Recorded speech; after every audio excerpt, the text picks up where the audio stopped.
All right. We are live. Day 101 out of 100 because I originally committed to doing 100 days in a row, but hey, we're already doing it. So let's just keep on going. So today we got a subject to deal, which means that we would be taking over the payments subject to the existing financing. We are not assuming the loan in this scenario. We are simply taking over the payments. So 5919 Cassidy Lane. Purchase price is $297,500. Down payment is $42,500. Sub-2 loan of $255,000 with a 5.5% interest. So the PITI is $1,850. It's a duplex apparently. So there's a studio and a 2-bed, 1-bath. The 2-bed, 1-bath is rented out for $1,300 right now. The studio is vacant. So, all right, let's go through our process there. The first thing I do is I put it up on Redfin. And I'm just going to scan through the photos really quick. It looks very industrial. 5919. I'm assuming this must be the studio. And that was the 2-bed, 1-bath, I'm guessing. This is the studio? Or no, this is a 2-bed, 1-bath. This is probably the studio. So laundry's right there. This must be the 2-bed, 1-bath, but from a while ago. Okay. Let's look at street view really quick so I can get a gauge of the neighborhood. Either it was a really bad day or there's just a lot of industrial dumps around here. Let's see, what do we have here? Lots of vacant land, a gun shop, hair salons, very desolate area. Havana Auto Sales. Okay, you got auto shop right there. What do we have here? Collision glass. Okay, so that's not apartments. Yesterday we looked at a property in Vegas and I found some multifamily apartments right down the street. So I thought there could have been a chance where I had some reviews about a neighborhood because this is there's a motel right there. Interesting. What motel is that? So I walked out here, went down here. Is there a motel? Open lot. Sometimes I just like to look up reviews around here. 4.1. Okay, there's a little laundromat right there. Closest laundromat, pristine laundromat for you to enter, exit through one door. Typical Las Vegas. It's a laundromat with a bar. Oh, that's so Vegas. Okay, anyways, interesting. So let's see the recent instructions. Detached duplex. Okay, so separate buildings. Large hall, no share. Printer room, drop an additional ADU. Okay, so you could build additional ADU. Studio unit available to view with all tile flooring and 2-bedroom unit occupied with vinyl flooring. New roof installed on both units. Okay, so I don't have to think about putting a new roof on my property. Commercial zone with lots of possibilities. Okay, 15 units on this property so far. No problem. Let's keep on going. So next thing we want to do is we want to get the FMR, the fair market rents. So if you Google HUD FMR, you can kind of scroll down here, access the small FMRs, look up FY 2024 FMRs, and you're going to pick on Nevada for this county, Nevada. And let me just double check it is in Clark County. I'm pretty sure it is, but can't hurt to check. So Clark County. So when you click on Clark County, you will be able to find the fair market rent by zip code, by bedroom count, 89122. 89122. And you'll be able to see here the studio rents is $1,090, and then 2-bedroom studio 1 and 2, the 2-bedroom fair market rent is $1,470. Okay, so I want to note these down. So I got 89122, 0-bed is $1,090. And then the 2-bedroom is $1,470, excuse me. 2s and a 7 looks alike. And same zip code. That's a 2-bed. So the reason why I'm grabbing all these numbers is because it's important to get the rents for my partners to see because they're pretty familiar with the way I underwrite these deals. And so once they see these numbers on the underwriting spreadsheet, they would have already known the details that I would have gotten. So you can't put in 0 beds, so I'm going to get the 1-bedroom here just in case so that they understand. what the rents are coming for. And I'm going to affordablehousing.com, going to the owner section, market rent estimator, and I'm putting in the fair market rents. 1267. Interesting. 1267. So I think there's some room here on that studio. 1267, 1172, 1350 for the county, and 1263 for the city. Okay.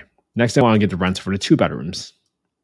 And in this scenario, you can see that it was $12.97 again. Okay, so you're not really seeing that big of a rent difference from a 1 bedroom to a 2 bedroom. That's kind of weird. Usually you would expect there to be some sort of lift. Let me just make sure this number is updated. 0.59. Yeah, still stays the same from 1267 to 1297. All right, cool. Now that we have the rents, let's look at the crime score for this area. So I'm gonna go to tophap.com, tophap.com, and from here, this is where I'm figuring out whether or not the crime score in this area is really bad. So when I go to the neighborhood section here, you can kind of see that the crime score is 101, which is right at the national average. All right, it might not have looked the prettiest in the pictures, but according to the averages for the zip code 89122, the zip code, the crime score is right within the national average. So that makes me feel a little bit better. 89122. Pretty large zip code, actually. Okay. Pretty far out from this area. Okay. Good to know. So the next step is we're going to go and pull up the deal details for this property and kind of plug things in. So we have $297,500 is the purchase price. We got $42,500 for the down payment, and that includes assignment, arrears, and the agent fee. So that covers all of it. I'm gonna leave out 2.5% for closing costs just to kind of cover any ancillary fees. $297,500, and I'll plug in the loan balance of $255,000. And again, for those who are watching on Instagram, sometimes you might not be able to see the full screen. So you can always go to youtube.com/@Ken_HE. All right. So they got a rent of $1,300 for the 2-bed 1 bath. And then I'm going to take the market rent for a studio at the rent ceiling at 1090, because that's what I'm assuming is the maximum rent I can get for this property. Okay. Next thing I want to do is I am going to zero out this second loan because there is no second loan here, 0%. And let's go through the renovations. Now, for this property, let's see, what was the square footage on this property? Where did it go?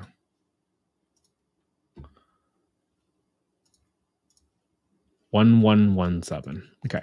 So I'm assuming I need to repaint the entire place at some point. I don't need any money for rehab on the roof. I'm assuming there's some landscaping. I am going to assume 1117 for $3 a square foot to paint the place. I'm also going to assume that the studio is going to require some sort of additional flooring updates just to have some sort of cosmetic fix. So I'm just going to I want to assume that half the floor needs to be replaced at some point. So I'm going to divide that by 2. Again, I'm only doing the numbers here to gauge whether or not it's worth my time to send someone out there to do a review of the property. Let's see. I'm assuming the bathrooms are okay. They didn't look that bad. Maybe I'll add extra vanity in the bathrooms. One vanity cabinet, countertop, and mirror. Okay. Next thing I want to do is probably replace the 2 toilets because I don't want to get any 2 more toilet calls. The high pressure flush toilets has been about $400 for me. $450 actually. Put that $450 right here. I'm not adding extra bedrooms. I'm not adding any mini splits. I'm assuming the water heater is working right now. Otherwise, I can probably get a credit for that. And I'm going to leave aside some money for termites, just in case there's any issues with pests. Now, that leads me to a $13,000 rehab. Okay. Now, the PITIs is $1,850. So I'm going to do equals 1850, subtract the principal, subtract the interest, and I'm going to assume that my property taxes and insurance number is going to be the delta of that, the remaining difference, and that's $402. I'm then going to add another $35 for my monthly insurance costs because if I'm taking over a property, chances are insurance rates going up, so I'm going to add another $35 to the monthly insurance cost just to be a little bit more conservative. Now, when I set aside 10% of my rent every single month for maintenance because eventually something breaks. Eventually the roofs need to get replaced. So I'm going to have all these numbers set aside. And then I'm going to have 10% for property management and 5% for vacancy. Just because it's not single family home, you might expect a little bit more turnover. So when that happens, this results, assuming a gross rent of $23.90, this property will be negative cash flow $92.50, and the cash and cash return for this property is going to be minus 1.75.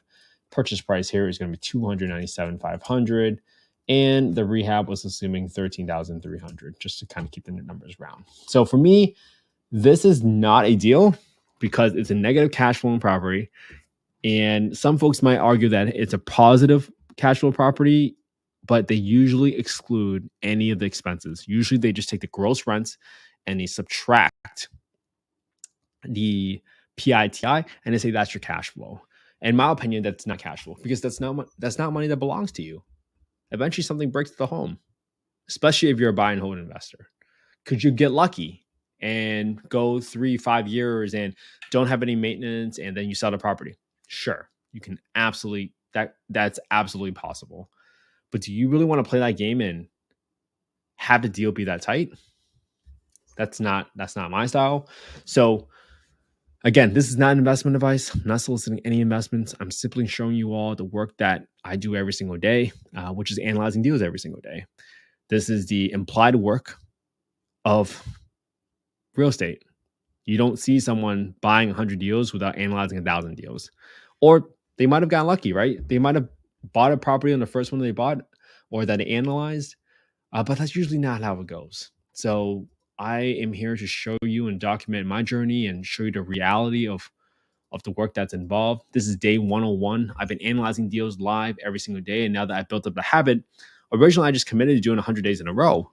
Well, I just figured, why not just keep it going until I have a big family vacation or some kind of family obligation, whatever that may be. But once you build up a habit, you might as well keep it going. And sometimes I understand that it's very hard for someone to figure out what the first step might be.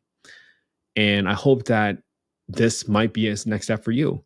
You can just copy the same property you looked at today using the same spreadsheet, and you can just DM me your email address on Instagram at investwithkenhe if you like a copy of the spreadsheet. I've been very fortunate. I've been given these spreadsheets by other folks, and I just modified it and made it my own and adjusted some of the numbers based off my experience.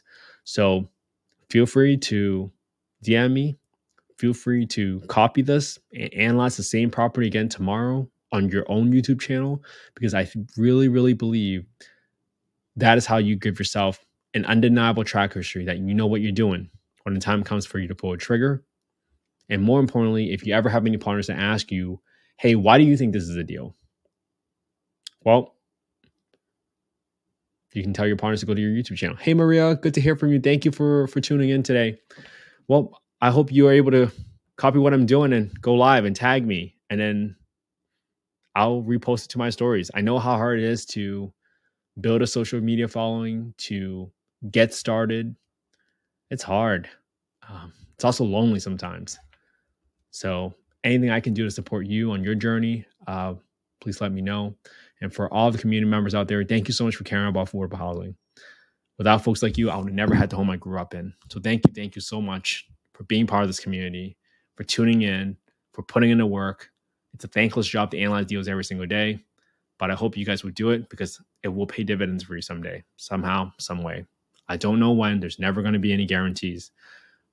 But if you do it, I think it will provide you great results. And at the very minimum, it would have taught you something. So have an amazing day, everybody. I cannot wait to catch up with all of you again soon. And I don't see a reason why I won't be back here again tomorrow. So have a great day, and I'll talk to you tomorrow.